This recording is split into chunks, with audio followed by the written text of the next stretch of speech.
시청자 여러분, 뉴스룸을 시작하겠습니다. 동남아 순방 4흘째, 윤석열 대통령이 한미일 정상회담을 잇따라 갔습니다. 북한의 도발 수위가 갈수록 높아지는 상황에서 한미일 정상들이 어떤 논의를 주고받을지 관심이 모아지고 있는데요. 캄보디아 현지에 취재 기자 연결합니다. 자, 김태형 기자, 한미 정상회담부터 이야기해 볼까요? 어떤 이야기가 핵심적으로 오갈 것으로 보입니까? 네, 한미 정상회담이 조금 전 시작이 됐습니다. 먼저 오늘 한미 그리고 한미일 연쇄 정상회담이 성사된 배경부터 한번 짚어볼 필요가 있겠습니다. 아무래도 북한의 도발을 이대로 두어선 안 되겠다는 삼국 정상의 공감대 형성이 가장 큰 동력이 됐을 걸로 보입니다. 앞서 대통령실 고위 관계자는 오늘 한미 정상 간 만남에서 가장 중요한 의제는 확장 억제 강화 방안이라고 밝힌 바가 있습니다. 회담 결과에 대한 구체적인 내용은 회담이 끝나고 공지가 되겠지만 미군의 전략자산 전개와 관련한 보다 적극적인 조치들에 대해 구체적인 논의가 오갈 것으로 예상이 되고 있습니다. 여기에 한미 간 중요한 쟁점이 또 하나 있습니다. 바로 인플레이션 감축법 IRA입니다. 이와 관련해 윤 대통령이 어떤 형태로든 우리 업계의 상황과 정부의 입장을 전달할 것으로 보입니다. 네, 그리고 또 여러 변수들이 있겠지만 한일 정상회담도 예정돼 있지 않습니까? 그렇습니다. 한일 두 정상이 만나게 되면 미국 뉴욕 이후 2개월 만입니다. 윤석열 정부는 취임 이후에 한미 동맹 강화를 중심으로 한일 관계 개선에 상당한 공을 들여왔습니다. 이런 측면에서 북한의 이딴 도발은 한일이 좀 더 밀착할 수 있는 일종의 촉진제이자 명분이 될 수 있다는 분석도 나옵니다. 이런 관점에서 오늘 회담에선 당연히 북한 위협에 맞설 안보협력 강화 방안이 논의가 될 것으로 보입니다. 다만 한일 간 풀어야 할 난제가 남아 있습니다. 강제징용 배상 등 과거사 문제인데 이에 대한 의견도 교환할 것으로 예상이 됩니다. 네, 또 한미일 정상회담, 아무래도 핵심 의제 북한 문제가 되겠죠? 네, 한미일 새 정상은 지난 6월 스페인 마드리드 이후 5개월 만입니다. 그 사이 북한이 도발 수위를 한층 높였고 7차 핵실험이 임박했다는 관측도 꾸준히 제기가 되었습니다. 그래서 이제 오늘 의제는 북한 위협에 어떻게 공동으로 대응할지 이 부분에 초점이 맞춰질 것으로 보입니다. 네, 마지막으로 윤석열 대통령 일정도 짚어보죠. 이제 G20 정상회의가 열리는 인도네시아 발리로 떠나는 거죠? 그렇습니다. 윤 대통령은 정상회담 일정을 끝으로 캄보디아 순방 일정을 마무리합니다. 곧바로 전용기를 타고 G20 정상회의가 열리는 인도네시아 발리로 이동합니다. 이번 순방에서 주목되는 만남 중 또 하나가 있습니다. 시진핑 주석과는 올해 G20 정상회의에서 처음 마주할 것으로 예상됩니다. 지금까지 캄보디아 프놈펜에서 JTBC 김태영입니다. 네, 내일은 미국과 중국도 정상회담을 엽니다. 전화나 화상이 아닌 얼굴을 맞대고 만나는 건 이번이 처음인데다 양국 간 긴장이 높아질 대로 높아진 상황이라 어떤 이야기가 오갈지 주목되는데요. 북한 위협 문제가 어떻게 다뤄질지도 특히 관심입니다. 이 내용은 김재현 기자가 짚어봤습니다. 조 바이든 미국 대통령이 G20 정상회의 참석을 계기로 내일 인도네시아 발리에서 시진핑 중국 국가주석과 만납니다. 전화통화나 화상회담은 몇 차례 해왔지만 대면 회담은 바이든 대통령 취임 뒤 처음입니다. 양국 관계는 부딪히는 현안들이 쌓이면서 최고조로 악화된 상태입니다. 북한 핵미사일 문제도 이번 회담의 주요 의제입니다. 최근 북한이 이어가는 미사일 무력 도발과 제7차 핵실험 가능성에 대한 언급도 이뤄질 것으로 보입니다. 앞서 제이크 설리번 미 국가안보보좌관은 중국에게 북한을 저지하는 데 협조하라고 압박한 바 있습니다. 한반도의 전략자산 전개나 미군 주둔 병력이 늘어날 가능성을 예고했는데 이는 중국에도 불편한 상황이 될 거라는 경고입니다. 시진핑 주석이 북한 문제와 관련해 어떤 반응을 내놓을지도 관심을 끄는 대목입니다. 또 최근 중국의 반도체 산업 등을 규제하기 위해 미국이 가한 경제 제재에 관한 대화도 오갈 것으로 보입니다. 바이든 대통령은 이번 회담이 서로의 핵심 이익과 용납할 수 없는 범위를 확인하는 자리가 될 것이라고 했습니다. We just got to figure out what the red lines are and what are the most important things to each of us. 다만 바이든 대통령은 현안에 대해 양보 의사는 없다고 잘라 말해 구속력 있는 합의가 이뤄질 가능성은 낮아 보입니다. JTBC 김재현입니다. 어느덧 이태원 참사가 일어난 지 2주가 흘렀습니다. 대통령실은 국가배상 검토에 들어갔고 경찰 특수본 수사도 이어지고 있습니다. 이태원역엔 여전히 희생자를 추모하는 발걸음이 끊이지 않고 있는데요. 현장에 나가 있는 취재기자 연결하죠. 자, 유효한 기자, 여전히 많은 시민들의 추모가 이어지고 있다고요? 네, 그렇습니다. 저희 취재진이 오늘 오전부터 이곳을 둘러봤는데요. 네, 많은 시민들이 참사가 일어났던 이곳 골목을 찾아 국화꽃을 내려놓으며 추모하고 있습니다. 또 포스트잇에 희생자를 추모하는 글을 적어 벽에 붙이고 있습니다. 네, 어제부로 공식 분향소는 모두 철거되면서 마지막 남은 추모 공간인 이곳을 많은 시민들이 찾은 걸로 보입니다. 추모객의 목소리 잠시 들어보시겠습니다.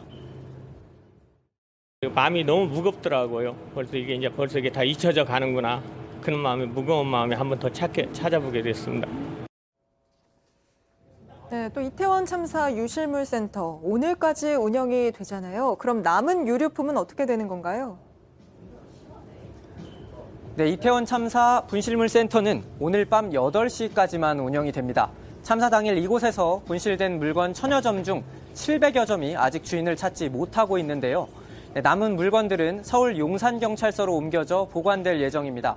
서울경찰청은 6개월만 보관되는 일반 유실물과는 달리 이번에는 충분한 시간을 갖고 주인을 찾을 때까지 기다리겠다는 방침입니다. 또 대통령실이 국가배상을 검토한다는 소식도 들려오던데요.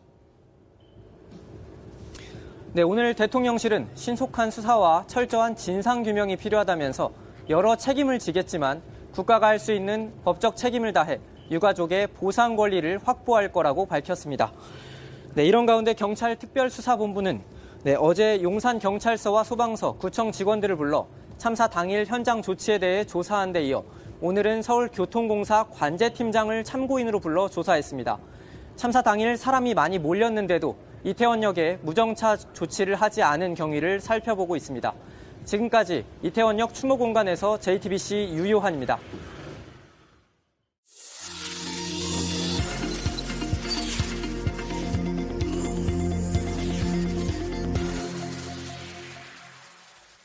네, 조금 전 유효한 기자가 이태원 참사 전해드렸는데요. 이 비극적 참사로 인한 트라우마를 어떻게 치유해 나갈 것인가, 우리 사회가 함께 고민해야 할 때죠. 저희가 8년 전 세월호 참사로 가족을 잃은 유가족 70여 명에게 물어보니까 80% 넘게 여전히 트라우마를 극복하지 못했다고 답했습니다. 시간이 지나도 트라우마를 극복하기 힘든 이유는 뭔지, 또 극복하려면 우리 사회가 어떻게 해야 하는지 통계로 말하는 뉴스, 퍼센트의 안지연 기자가 살펴봤습니다. 트라우마 관련해 저희가 주목한 퍼센트는요. 81%입니다.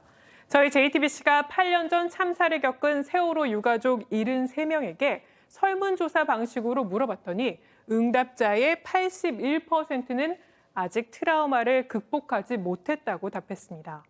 8년이란 세월이 흘렀지만 어느 정도 극복했다는 유가족 응답자는 18%뿐이었습니다. 게다가 참사 후 원래 직장으로 돌아갔다는 응답도 살펴봤더니 8%뿐이었고요. 80% 넘는 응답자분들이 복귀하지 않거나 복귀 후 사직했다고 했습니다. 이제 아이들 수습하는 게 일단 좀 장기간 걸렸어요. 아니면 휴직했다 다시 나왔다가 또 한 데서 다시 휴직하는 이런 것들이 반복이 되다 보니까 동일 직장으로는 거의 다시 들어가시지 못했죠. 일용직으로 가거나 비정기적인 일들을 하시게 되는 거죠. 이 같은 현실 속에서 전문가에게 심리 상담을 받은 세월호 유가족 비율은 21%밖에 안 된다는 연구 결과도 있습니다. 내 자신까지 돌볼 시간이 없어서 먼저 떠나간 자식에게 미안해서가 주된 이유였습니다. 특히 형제나 자매를 잃은 어린 유가족들은 병력이 남는다는 주의 우려 때문에 상담 없이 혼자 이겨내야 하는 일이 더 많았다고 합니다. 그런데 이들이 말한 지난 8년간 가장 큰 어려움은 다름 아닌 유가족을 향한 비난, 2차 가해였습니다. 놀러 가다 다치면 아무 얘기를 못 하나요? 나는 내 자식을 잃었을 뿐인데 왜 내가 욕을 먹고 공격을 받아야 되고 어디 길도 마음대로 걷지를 못하고 노란 옷을 입었다는 이유로 어디를 가지를 못해요. 유족을 향한 비난은 이태원 참사에도 그대로 이어지고 있습니다. 위로의 말씀을 꼭 전해달라 이런 것까지는 아닌데 그냥 좀 비난이나 뭐 아무것도 모르는 조롱이나 이런 건 안 해주셨으면 해요. 전문가들은 이 같은 공격이 현재는 물론 과거의 참사를 겪었던 사람들 그리고 한 사회가 함께 겪은 트라우마를 극복하기 힘들게 한다고 말합니다. 실제 트라우마와 재난의 피해는 이후에 이제 뭐 이런 것들로 인해서 누군가에게는 굉장히 오래 공들여온 치유와 회복을 위한 과정이 일순간에 무너질 수도 있는 9.11 참사를 겪은 미국이 유족의 트라우마 치료 등 지원 기한을 2090년으로 정해 사실상 평생 지원하는 이유입니다. 세월호 유가족의 경우 2년 뒤인 2024년이면 트라우마를 포함한 의료 지원이 끝이 납니다. 이런 가운데 세월호 유족들은 이태원 유족들을 향해 미안함을 표현하기도 했습니다. 자신들이 단원고라는 물리적 공간을 중심으로 모이며 서로를 위로할 수 있었던 것과 달리 누가 유족인지 알기 힘든 상황에서 서로 기댈 수 있는 존재를 만나기도 어렵기 때문입니다. 보건복지부의 통합심리지원단을 통해서 지금까지 이태원 참사 관련 상담을 받은 유족은 아직 300여 명. 유족을 향한 2차 가해를 멈추는 것이 트라우마를 극복하게 하는 가장 빠른 지름길일 수 있습니다. 지금까지 퍼센트의 안지연이었습니다. 어젯밤 수도권을 비롯한 전국 곳곳에 집중 게릴라성 폭우가 쏟아지면서 피해가 잇따랐습니다. 충남에선 200여 가구가 정전이 됐고 수도권에선 늦가을 낙엽이 배수로를 막아 침수 피해도 잇따랐는데요. 신혜원 기자가 정리했습니다. 어젯밤 충남 천안의 한 도로입니다. 와, 여기 난리 났다. 운동장 난리 났다. 기중기 넘어갔다. 갑작스레 쏟아진 50mm가 넘는 폭우에 하천 정비공사에 쓰이던 크레인이 중심을 잃고 쓰러졌습니다. 근처 고압선과 전봇대까지 덮쳤습니다. 넘어지면서 전기선로를 다 당겨가지고 일대 좀 정전까지 된 상태고요. 인명피해는 없었지만 천안 백석동 일대 아파트 700여 가구 등 모두 192곳에서 4시간이 넘는 정전 사태가 빚어졌습니다. 서산, 태안, 아산 등지에서도 도로와 주택 침수 신고가 잇따랐습니다. 그 반지하에 사람이 살았던 데서랑요. 수도권인 서울과 인천 등에도 약 50mm의 많은 비가 내렸습니다. 인천 간석동의 한 도로는 차선 한 면이 완전히 물에 잠겼고 버스는 비상등을 켠 채 멈춰서야 했습니다. 강한 빗줄기에 떨어진 낙엽이 도로 옆 배수구를 막아 배수 작업도 쉽지 않았습니다. 소방대원들은 물론 일부 시민들도 직접 나서 낙엽을 치우는 작업에 동참했습니다. 건물 3층 창문이 떨어지며 20대 여성이 머리를 다치는 사고도 있었습니다. 한덕수 국무총리는 어젯밤 9시 호우 피해 상황을 신속히 파악해 조치하라는 긴급 지시를 내렸습니다. JTBC 신혜원입니다. 반려동물을 키울 자격이 있는지 시험하는 반려인 능력 시험이 서울시에서 열렸습니다. 올해는 모두 6천 명이 지원했다는데요. 가족 같은 반려견과 함께한 시험 현장을 이혜선 기자가 담아왔습니다. 반려견 마타타와 함께한 지 11년이 돼가는 최미리 씨. 지인의 추천으로 오늘 반려인 능력 시험에 참가했습니다. 마타타는 어린 시절 버려진 기억이 있지만 미리 씨의 꾸준한 관심으로 웃음과 활기를 되찾았습니다. 어렸을 때 좀 그런 닭장 속에 원래 있었거든요. 그래서 좀 그런 부분에 있어서 사회성이 조금 덜 된 부분이 있어서 마타타랑 좋은 추억을 만들기 위해서 참가하게 됐어요. 마타타뿐만이 아닙니다. 얼마 전까지만 해도 안락사 위기에 놓여 있다 구조된 미스터와 포터도 시험에 참가했습니다. 저희 단체에서 구조해서 이제 그 입양을 준비 중인 아이들이기 때문에 일반 반려견과 차이가 없다는 점에서 인식 개선이라든지 입양 홍보 차원에서 오늘 출진하게 됐습니다. 올해 이 시험에 지원한 사람은 6천 명. 서울시는 1차 필기시험, 2차 오프라인 실기시험으로 최종 합격자를 뽑습니다. 일반 상식 정도라고 생각을 했는데 생각보다 조금 어려웠어요. 이것저것 좀 기사나 이런 것도 좀 보면서 자료를 찾아봤고 몰랐던 것들을 되게 많이 알게 됐어요. 실기 시험에선 6가지 코스를 통과해야 합격할 수 있습니다. 마주 오는 사람 지나치기, 카페 지나치기, 건널목 앞에서 기다리기, 바퀴 달린 자객 무시하기 등을 짖지 않고 잘 해내야 합니다. 반려견이 시험을 본다기보다는 반려인들의 패티켓을 주로 심사를 하게 되었고요. 보호자들이 특정 상황에서 잘 대처하는지, 오늘 시험에서는 결국에 비반려인과 반려인 모두 편안하기 위한 네, 사실 그 시험에 있는 모든 코스가 평소에 산책할 때 마주칠 수 있는 코스들이고 그동안 얼마나 내 강아지랑 교감을 했는지 그거를 좀 평가받을 수 있는 그런 시간이었던 것 같습니다. 10집 가운데 3집꼴로 반려동물을 키우는 시대. 사람과 반려동물이 함께 행복한 세상을 위해 반려인들의 역량 강화가 어느 때보다 중요한 때입니다. JTBC 이혜선입니다. 내일부터 서울과 수도권 4곳을 제외한 전국 모든 지역이 부동산 규제 지역에서 풀립니다. 정부가 급격히 집값이 떨어지는 부동산 경착륙을 막겠다며 주택담보대출 규제도 또 청약 조건도 낮추기로 했죠.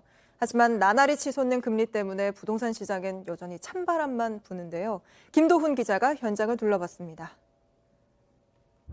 서울에서 차로 5분 거리에 있는 경기도 고양시 덕은지구입니다. 내년 7월까지 신축 아파트 7개 단지와 주상복합단지 2곳 등 4,700여 가구가 들어섭니다. 최근 정부 발표로 조정 대상 지역에서 풀리게 됐습니다. 집 살 때 빌릴 수 있는 주택담보대출 비율이 집값의 50%에서 70%로 오르고 일시적 2주택 처분 기한도 늘어나게 됩니다. 얼어붙은 거래 시장이 살아날 거란 기대감에 인근 부동산에는 거래 문의가 늘었습니다. 매도자분들께서는 이제 집값을 조금 올려야 되는지에 대한 문의를, 매수자 입장에서는 당장에 지금 적극적인 매수를 하겠다라는 그런 이야기들은 또 없고 현장 체감은 크게 되지 않는 것 같습니다. 하지만 주택매매 규제 완화 예고에도 실제 거래로는 이어지지 않고 있습니다. 앞으로 집값이 더 내려갈 거라고 보는 데다 금리는 앞으로 더 오를 거라고 생각하는 매수자가 많기 때문입니다. 아무래도 금리 인상 때문이죠. 7, 8% 이상이 올라간다고 하니까 이제 내야 되는 이자에 대한 부담감이 조금 더 적용이 많이 되는 것 같습니다. 아파트 청약에 당첨되고도 계약을 하지 않는 물량도 늘고 있습니다. 올 들어 서울에서 무순위 청약 아파트 미계약 물량은 1,573가구로 지난해 371가구보다 300% 넘게 늘었습니다. 미계약 물량 경쟁률도 734대 1에서 143대 1로 80% 넘게 떨어졌습니다. 부동산 규제 지역에서 당첨 후 계약을 포기하면 10년 동안 재당첨이 제한됩니다. 일각에선 금리 인상이 끝났다는 신호가 나오기 전까진 거래 회복이 쉽지 않을 거란 전망도 나옵니다. JTBC 김도훈입니다. 미국 중간선거에서 민주당이 상원 다수당 지위를 유지하게 됐다고 합니다. 원래 중간선거는 정권 심판 성격이 강해서 여당의 무덤으로 불리는데 트럼프 전 대통령이 적극적으로 선거 지원에 나선 게 되레 민주당의 승리를 가져왔다는 분석이 많습니다. 그런 트럼프가 이틀 뒤 대선 출마 선언을 한다는데요. 월드뉴스 W 윤서령 기자가 전합니다.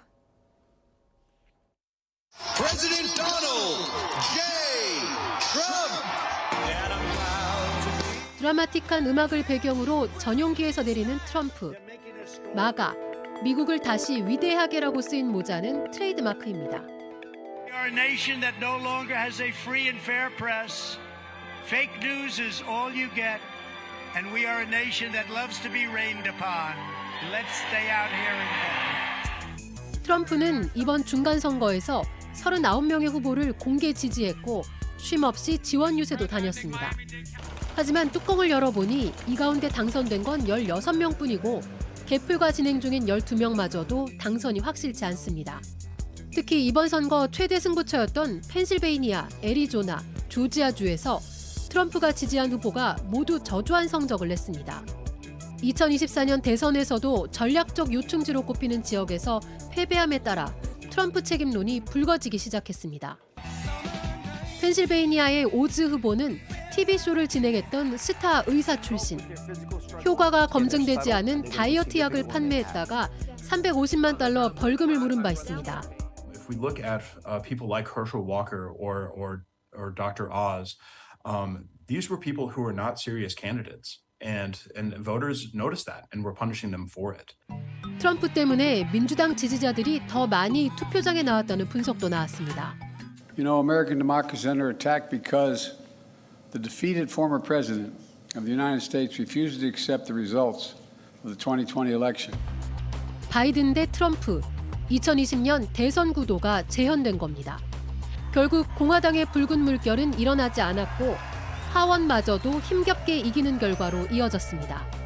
뉴욕타임스는 20년 만에 야당이 압승하지 못한 첫 중간선거라고 분석했습니다.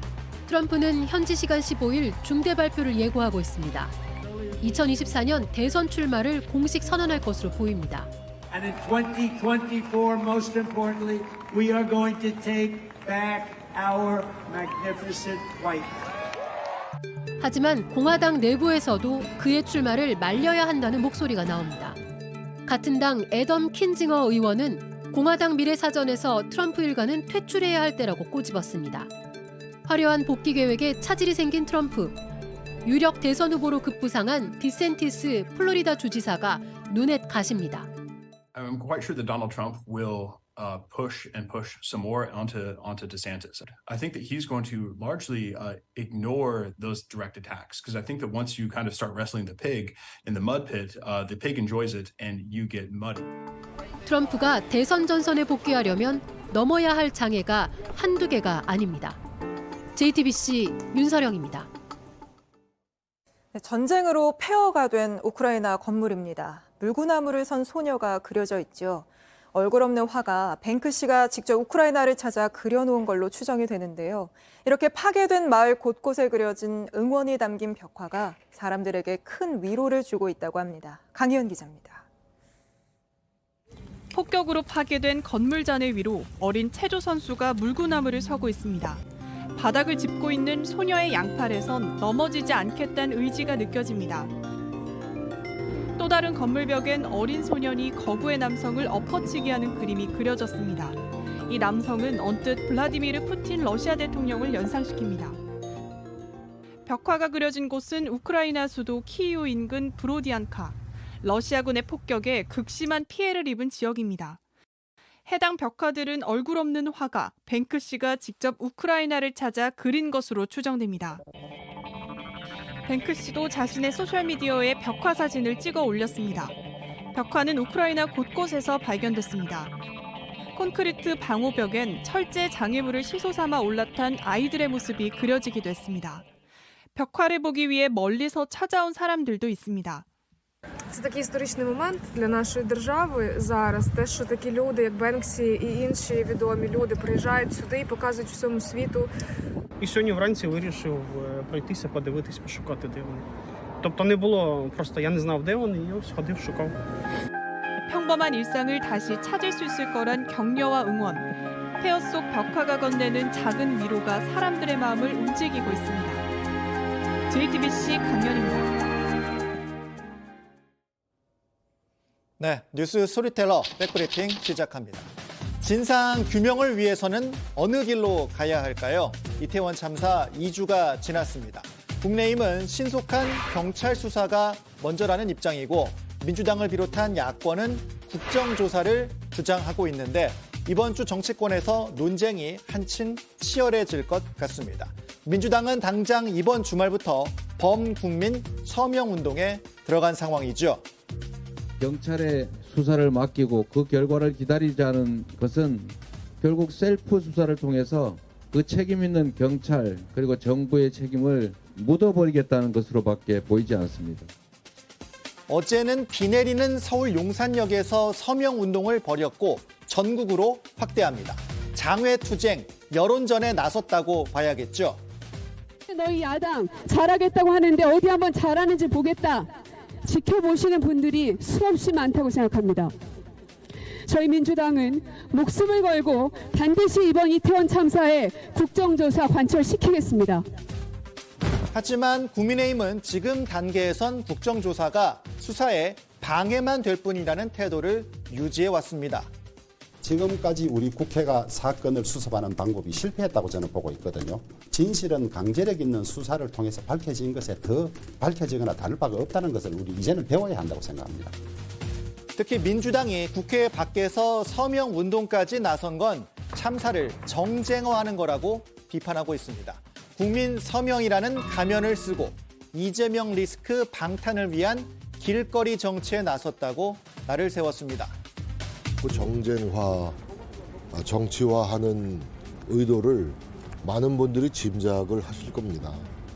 그러나 동시에 그런 동태들이 국민들로부터 동의받지 못하고 있다는 점도 아셔야 될 겁니다. 결국 제대로 된 진상 규명을 원하는 민심의 흐름이 어느 길로 향할 것인가가 중요할 텐데요.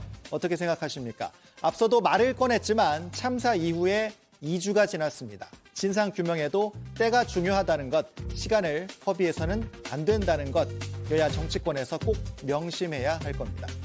하나 더 준비했습니다.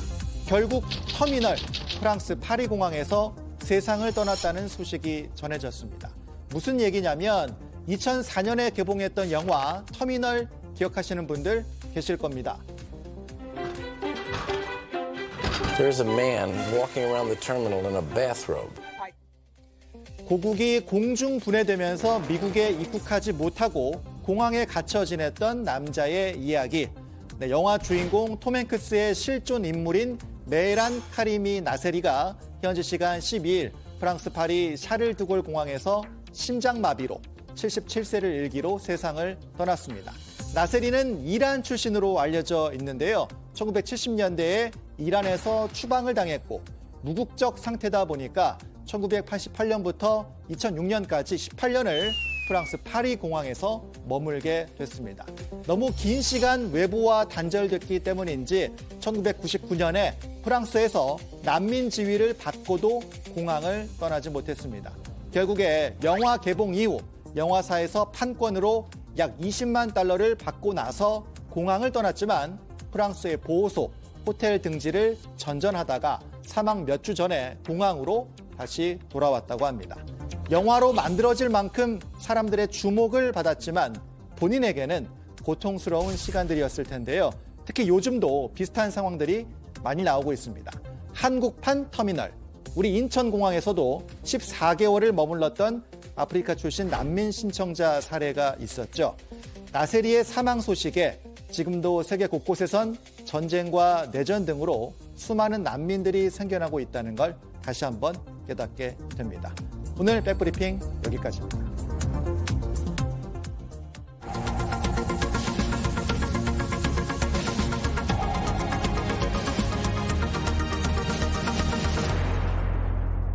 수능이 코앞으로 다가왔죠. 보통 수능 앞두고는 기온이 뚝 떨어지곤 했는데 올해는 이 수능 한파가 없을 거란 전망이 나옵니다. 김서연 기자입니다. 수능이 나흘 앞으로 다가온 마지막 주말. 학원가에선 열띤 공부가 이어집니다. 큰 시험을 앞두고 긴장하면 잠이 잘 오지 않거나 음식을 먹고도 체하기 쉬운데요. 당일까지 최상의 컨디션을 유지하려면 충분한 수면과 영양 보충이 무엇보다 중요합니다. 잠잘 땐 커튼이나 수면 안대를 이용해 빛을 최대한 차단해주고 방 온도는 18도에서 22도 사이로 맞추는 게 적절합니다. 음악이나 인터넷 강의를 틀어놓고 자는 건 숙면에 방해가 될 수 있습니다. 식사량은 평소보다 조금 줄이는 게 좋습니다. 배가 부를 정도로 음식을 먹으면 집중력이 떨어지고 졸리기 쉽기 때문입니다. 지방질이 많거나 맵고 짠 자극적인 음식은 줄이고 장이 예민하다면 탄산이나 유제품, 콩 같은 이른바 고포드맵 식품은 피하는 게 좋습니다. 주말에 비가 그친 뒤 이번 주 날씨는 대체로 맑겠습니다.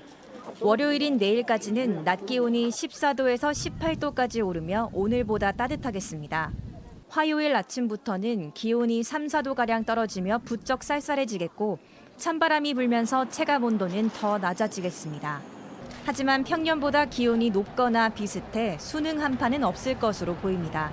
JTBC 김서연입니다. 뉴스룸 저희가 준비한 소식은 여기까지입니다. 오늘은 뉴스 마치기 전에 시청자 여러분께 마지막 인사 드립니다. 전 오늘을 끝으로 주말 뉴스룸을 떠나게 됐습니다. 지난 4년간 주말마다 여러분을 만나뵐 수 있어 영광이었고 또 감사했습니다. 한민영의 오픈마이크를 통해 보호 종류 아동 같은 이제껏 뉴스의 주인공으로 여겨지지 않던 소외된 목소리를 전했을 때 여러분께서 보내주신 큰 관심과 지지 잊지 않겠습니다. 시청자 여러분 건강하시고 평안하십시오. 오늘도 시청해주셔서 고맙습니다.